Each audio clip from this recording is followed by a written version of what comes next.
तैयारी करके बैठे हुए हैं। हमें कुछ ना कुछ कार्रवाई करनी पड़ेगी। आर्मी चीफ ने क्या हिंट दिया है? हिंदुस्तान कौन सा एक्शन लेने जा रहा है? क्या मुनीर को मारने का वक्त करीब आ गया है? क्या पाकिस्तान में नया टारगेट लॉक हो चुका है? क्या हमले का दिन, हमले का वक्त सब सेलेक्ट हो चुका है? मूवी शुरू भी नहीं हुई थी, सिर्फ एक ट्रेलर दिखाया गया था। मई 2025 तो थी सिर्फ एक झांकी। मुनीर के अंत की पिक्चर अभी है बाकी। इंडियन आर्मी चीफ ने जारी कर दी है नई वार्निंग। मुनीर के लिए 2025 बहुत अलार्मिंग। अब जो आतंकवादी हैं या उनके आका हैं वो हमारे लिए समान मान, हम किसी ब्लैकमेल से डरने वाले नहीं। क्या हिंदुस्तान ब्लैकमेलर मुनीर को अब नहीं छोड़ेगा? क्या पाकिस्तान का ब्लैकमेलर आर्मी चीफ 2025 खत्म होने से पहले मरेगा? लड़ाई कितने दिन चलेगी ये आज हम नहीं बता सकते हैं। हमने तो लड़ाई तकरीबन 88 घंटे में की, कल कोई 4 महीने भी चल सकती, 4 साल चल सकती। क्या मोदी सरकार पाकिस्तान के खिलाफ बहुत बड़े जंग की तैयारी कर रही है? क्या अगली जंग 4 महीने भी चल सकती है, 4 साल भी चल सकती है? लग तो ऐसा ही रहा है। चंद घंटों के भीतर इसके एक नहीं कई सारे हिंट्स मिले हैं।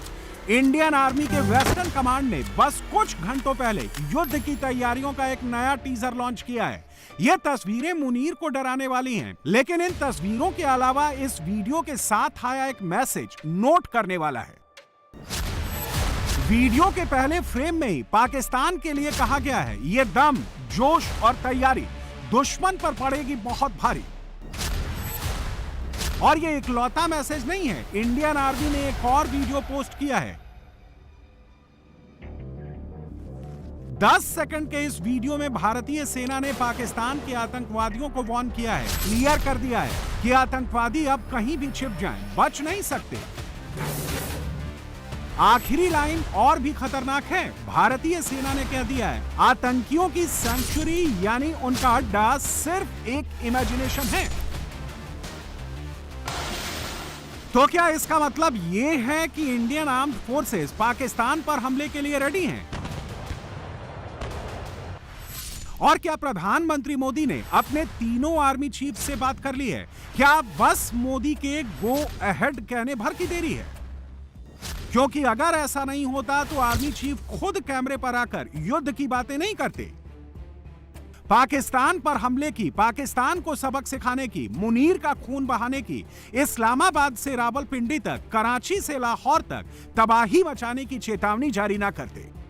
1.0 तो देखिए, मैं तो ये कहना चाहूंगा कि मूवी शुरू भी नहीं हुई थी, सिर्फ एक ट्रेलर दिखाया गया था और ट्रेलर के बाद 88 घंटे में वो ट्रेलर खत्म हो गया था।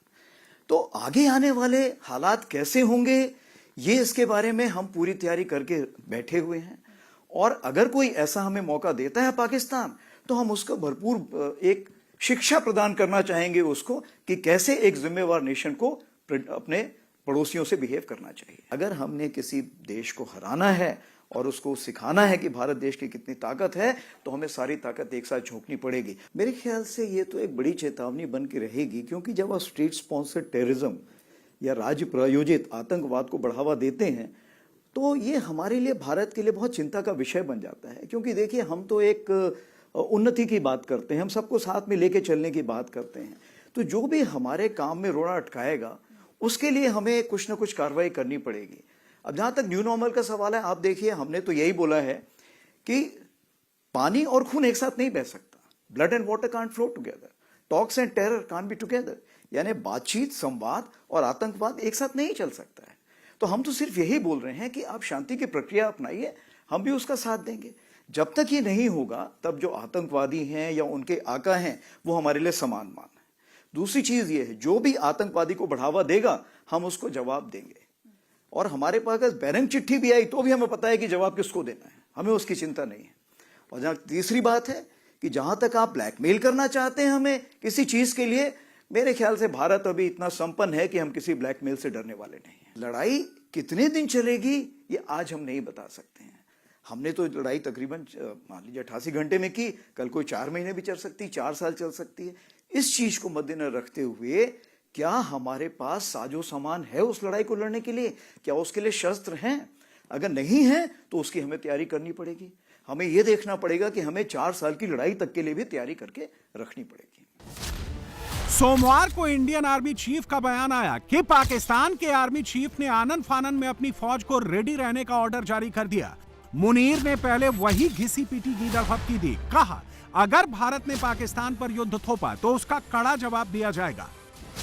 मुनीर ने फिर से वही बात दोहराई जो उसने पहलगाम हमले से पहले दोहराई थी।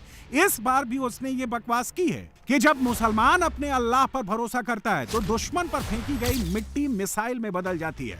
लेकिन मुनीर की बात से खुद उसके मुल्क के लोग इत्तेफाक नहीं रखते। पाकिस्तानी तो इस वक्त हिंदुस्तानी टैंक्स, हिंदुस्तानी ड्रोन से मचने वाली तबाही का ट्रेलर देख देखकर थर थर कांप रहे हैं, घबरा रहे हैं। मुनीर को यह कह कहकर चेता रहे हैं कि इस बार मोदी छोड़ने वाला नहीं है।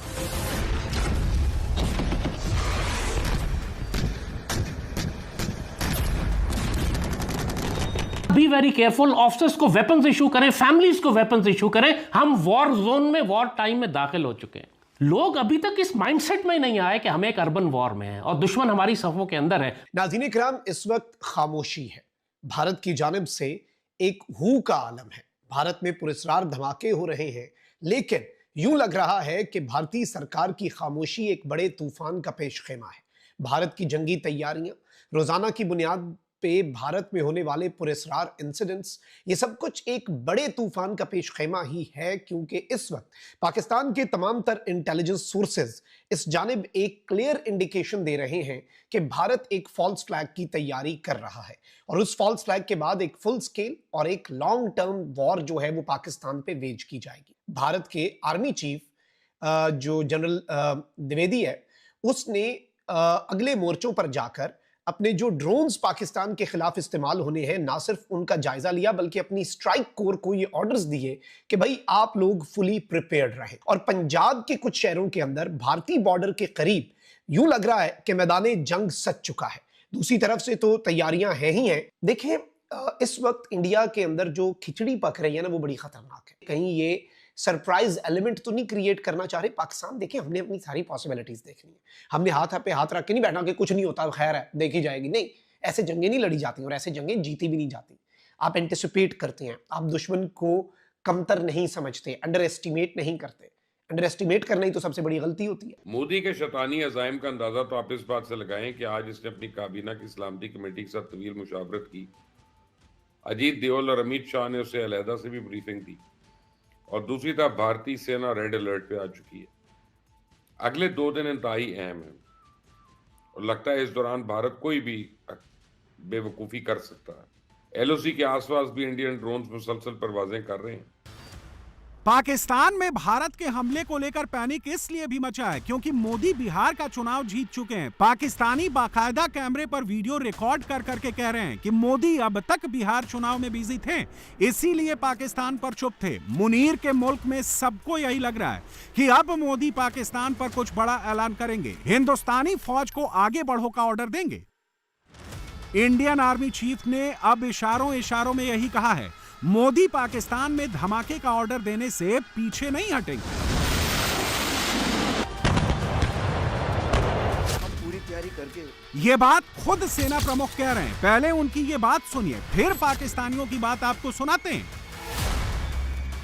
डेटरेंट जो हम बोलते हैं, सैन्य शक्ति और जो हमारा राजनीतिक इरादा है, राजनीतिक निर्णय लेने की जो काबिलियत है, क्योंकि डिटरेंस तब काम करता है जब आप उस पर विश्वास कर सकें कि हाँ ये कुछ करेंगे अगर हमने कुछ कार्रवाई गलती की तो। दूसरी चीज ये है कि क्या सामने वाला उस पर विश्वास करता है। तो हाँ, आज जो हमारा डिटरेंस है, हम कह सकते हैं कि हम ये करेंगे, दूसरा वाला विश्वास करता है कि ये कर देंगे। तीसरी चीज ये है, क्या उसके पीछे आपकी सैन्य शक्ति है। हाँ, आज की तारीख पे हमारे पास वो सैन्य शक्ति है जो दिन ब दिन बढ़ती जा रही है। आर्मी चीफ जिस राजनीतिक इच्छा शक्ति की बात कर रहे हैं, मोदी ने वो समय समय पर दिखाई है और इसलिए भी पाकिस्तान में सबका खौफ आई है। पाकिस्तानी भी जानते हैं कि अगर मोदी ने इरादा कर लिया तो युद्ध होकर रहेगा। मोदी ने अगर सेना से कह दिया कि मुनीर पर पाकिस्तानी आतंकियों पर अटैक करो, तो अटैक होकर रहेगा। और चूंकि मोदी अब बिहार से फ्री हो चुके हैं, तो पाकिस्तानियों को डर लगने लगा है कि कहीं अब मोदी का पूरा फोकस पाकिस्तान के ऊपर ही तो नहीं है। तो पाकिस्तान में जो बात चल रही है वो ये कि जी ये भी हो सकता है कि दोबारा से भारत के साथ हमारा कोई लड़ाई झगड़ा या दोबारा से कोई जंग हो जाए। ये भी कहा जा रहा है, इसलिए कि भारत की तरफ से भी मुसलसल जो ऑपरेशन सिंदूर 2 की बात की जा रही है, उसको लेकर पाकिस्तान में काफी ज्यादा खलबली है। और कहा यह भी जा रहा है कि ये ना हो कि कहीं वो जो दिल्ली में अटैक हुआ था उसको लेकर कहीं भारत जो है वो इस वक्त तो खामोश है, उनकी गवर्नमेंट बिल्कुल कोई बात नहीं कर रही है, लेकिन ऐसा ना हो कि किसी वक्त फिर पाकिस्तान पर अटैक हो जाए। तो इसी बात को लेकर बार बार पाकिस्तान की मिलिट्री एस्टेब्लिशमेंट और पाकिस्तान की गवर्नमेंट जो है वो पब्लिक को ये बताती चली जा रही है कि जी भारत दोबारा अटैक कर सकता है, हम इस वक्त बड़ी मुश्किल में हैं। और गवर्नमेंट के और मिलिट्री एस्टेब्लिशमेंट के और बात शुरू कर देते हैं भारत की, और जी भारत अटैक करने वाला है, भारत से बहुत खतरा है, और इसी तरह की चीजें जो हैं वो हमारे यहाँ बातें की जा रही हैं। मोदी जी जो है वो पाकिस्तान की तरफ देखेंगे, और अब ये बातें की जा रही है कि क्योंकि गुजरात का इलेक्शन जो है वो पीएम मोदी की पार्टी और उनके साथ जो पार्टीज हैं वो बहुत ही जबरदस्त तरीके से या बहुत लंबे मार्जिन से जीत चुकी हैं, तो अब यकीनन उनकी नजरें जो हैं वो पाकिस्तान की तरफ होंगी, और अब हो सकता है कि पाकिस्तान की तरफ फिर दोबारा से ऑपरेशन सिंदूर 2 को लेकर चला जाए। नरेंद्र मोदी साहब जो है वो जो बिहार का इलेक्शन जीते हैं, मेरे कागजों में तो नरेंद्र मोदी 2034 तक वजीर आजम है। That's what I see it, that's what I have realised. मुझे तो ये अंडरस्टैंडिंग बनती है। अब अगर वो 2034 तक वजीर आजम हैं, तो फिर इसका मतलब है कि पाकिस्तान और भारत के ताल्लुकात जो हैं वो 2034 तक ठीक नहीं हो सकते। इमरान खान, उसने कहा मोदी इलेक्शन जीत जाएगा, मजबूत बंदा है, आएगा तो मैं इससे बात करूंगा। वो काम उठा पाया गया। वो मोदी को जिताते जिताते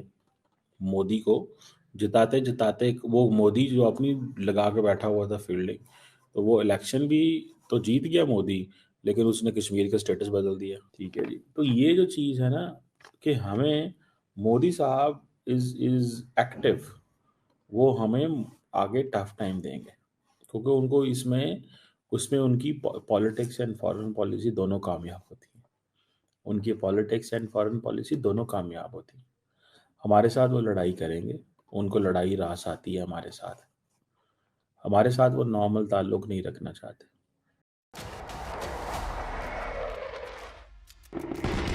हिंदुस्तान की वॉर वाली तैयारी का आफ्टर इफेक्ट देखिए। मुनीर ने भी अपनी फौज को हथियार और साजो सामान के साथ युद्ध अभ्यास पर लगा डाला।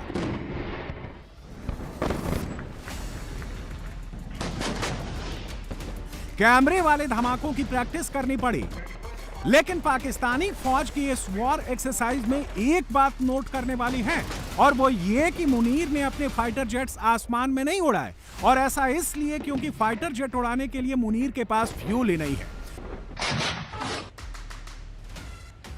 भारत में महीनों चले युद्धाभ्यास के जवाब में पाकिस्तानियों का बजट एक ही दिन में डोल गया, लेकिन पाकिस्तानी डींगे तो ऐसी हाँक रहे हैं जैसे उन्होंने कोई बहुत बड़ा युद्ध जीत लिया।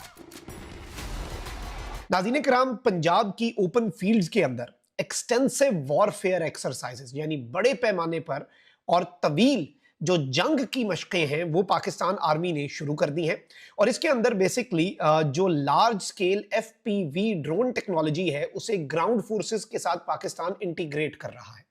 FPV क्या होता है जी? FPV होता है फर्स्ट पर्सन व्यू, और ड्रोन्स के अंदर इसका मतलब ये होता है कि ये जितनी सामने चीजें होती हैं उन्हें डायरेक्टली जो कैमरा ये लेकर जाता है ड्रोन, और इससे ग्राउंड फोर्सेस के साथ इंटीग्रेट करके जो जंगी मशकें हैं वो पाकिस्तान आर्मी ने इस वक्त शुरू कर दी हैं। और पंजाब की ओपन फील्ड्स जो हैं उनका चुनाव किया गया है कि वहां पर हमने ये जंगी मशकें करनी है, और भारत के ड्रोन वॉरफेयर का जवाब जो है वो हमने यहां से जो ड्रोन स्वार्म्स जाएंगे उनकी सूरत में देना है। हम भी अपनी तैयारी कर रहे हैं। एक तो पाकिस्तान ने जो लेजर गन्स चाइना से हासिल किए हैं, मैं आपको ये बताऊं कि वो ड्रोन्स को, ये स्पेशली कामिकाजी ड्रोन्स जो हैं, जिनका काम ही खुदकुश ड्रोन्स का ये होता है कि वो आए और तबाही मचाएं, उन्हें अगर आप तबाह करते हैं तो वो भी नीचे आके अपनी और तबाही मचा देते हैं। तो ऐसे ड्रोन्स के लिए पाकिस्तान ने बेहतरीन सिस्टम इस वक्त तैयार कर लिया है। तो अब पाकिस्तान जो है नाज़रीन इकराम, उसने जो ये जंगी मशकों का आगाज किया है ना, ये यकीन माने ये एक बहुत बड़ी और गेम चेंजर डेवलपमेंट होने जा रही है। And this will change the face of this whole conflict. Munir अपने मेड इन चाइना ड्रोन्स का वीडियो दिखा दिखाकर खुद को ताकतवर साबित करने की कोशिश कर रहा है, लेकिन वो ये भूल रहा है कि ऑपरेशन सिंदूर के बाद से लेकर अब तक इंडियन आर्मी ने अपनी ड्रोन वाली तैयारी में जमीन आसमान का इजाफा कर लिया है और अब तो पाकिस्तानी ड्रोन्स को काउंटर करने की भी तैयारी शुरू हो चुकी है। रिपोर्ट्स के मुताबिक भारतीय सेना और भारतीय वायुसेना 16 स्वदेशी drone detection and interdiction system का ऑर्डर देने जा रही है, जो 2 किलोमीटर दूर से ही दुश्मन के अनमैन्ड एरियल सिस्टम या ड्रोन को सिर्फ लेजर दिखाकर मार गिराएंगे। ये पहले के सिस्टम के मुकाबले 2 गुनी दूरी पर दिख रहे दुश्मन के टारगेट को तबाह करने में सक्षम है। पहले वाले सिस्टम की एक क्षमता करीब 1 किलोमीटर तक ही थी। इसके अलावा भारत लेजर वेपन सिस्टम का सफल परीक्षण भी कर चुका है, जो 5 किलोमीटर दूर तक के टारगेट को तबाह कर सकता है। यानी मुनीर के मेड इन चाइना ड्रोन्स तो नाकाम होंगे ही होंगे, मगर जब हिंदुस्तानी ड्रोन्स पाकिस्तानी एयर स्पेस में पहुंचेंगे तो वहां मुनीर, उसके फौजियों और उसके आतंकवादियों के चीथड़े ही उड़ेंगे। और भारतीय सेना की ओर से जारी की गई ये तस्वीरें अभी से मुनीर के मुल्क में सबको बेचैन करने लगी हैं। भारतीय निजी कंपनियां जो कल तक सिविल इनोवेशन के नाम पर ऐप बना रही थी, आज मैदान जंग में मोबाइल 3D प्रिंटिंग यूनिट्स लगा रही हैं। ये वही भारत है जो कभी दुनिया को अपनी IT इंडस्ट्री से मुतासर करता था, मगर अब वही सनतें ड्रोन्स, लाइटर बमों और खुदकार हथियारों की फैक्ट्रियों में बदल गई हैं। हुकूमत मोदी ने इन स्टार्टअप्स को हुबुल वतनी के कवर में छुपाकर दरअसल एक नई जंगी सनती नेटवर्क में जम कर दिया है। अब सोचिए, जब कंटेनर्स में रखे छोटे प्रिंटिंग यूनिट्स बॉर्डर के करीब जाकर ही ड्रोन्स बना और मुरम्मत कर सकें, तो जंग का फासला, वक्त और सोच सब खत्म हो जाते हैं। अब जंग का फैसला किसी सियासी या अखलाकी लम्हे पर नहीं होगा, बल्कि एक एल्गोरिदम, एक प्रिंट कमांड या एक बिजनेस कॉन्ट्रैक्ट पर हो जाएगा। भारत के इस नए मॉडल में इख्तिरा का मतलब इजाद नहीं, तबाही है। इंडस्ट्रियल प्रोग्रेस का मतलब अब रोजगार नहीं, बारूद है। ऑपरेशन सिंदूर के बाद मोदी सरकार ने जैसे फैसला किया हो, अब इसे मार्केट के जरिए जीतना है। नतीजा ये कि कॉर्पोरेट सेक्टर को हुबुल वतनी के नाम पर जंगी मशीनरी में झोंक दिया गया है। अब ये जो सारी चीजें चल रही हैं, इसमें भारत इज डूइंग समथिंग जो कि उसने पूरी कोशिश की हुई है कि किसी तरह से पाकिस्तान को अंडरमाइन किया जाए। उसमें 2 एलिमेंट्स हैं उनके मेजर। एक है कि जी हम जिस तरह ये आपने देखा अभी 2019 में एंड देन 2025 के एग्रेशन इज इंक्रीजिंग। इसको हम कहते हैं फौज की जुबान में या स्ट्रेटजी की जुबान में direct strategy, military conflict to try and, which is obviously very Pulwama and Pahalgam. Ji, Pulwama. It's a very stupid thing between 2 nuclear powers. It's a very, very dangerous thing. And create difficulties for Pakistan on the western border as well as from on the eastern border. So, अब क्या options हैं? वो they go in for a bigger action against Pakistan. अब वो 8-10 दिन के बाद इसके linkages और वो establish करना शुरू करें, आहिस्ता इसको उस तरफ लेके जाएं, and then they create an environment, because otherwise it's a double edged weapon now.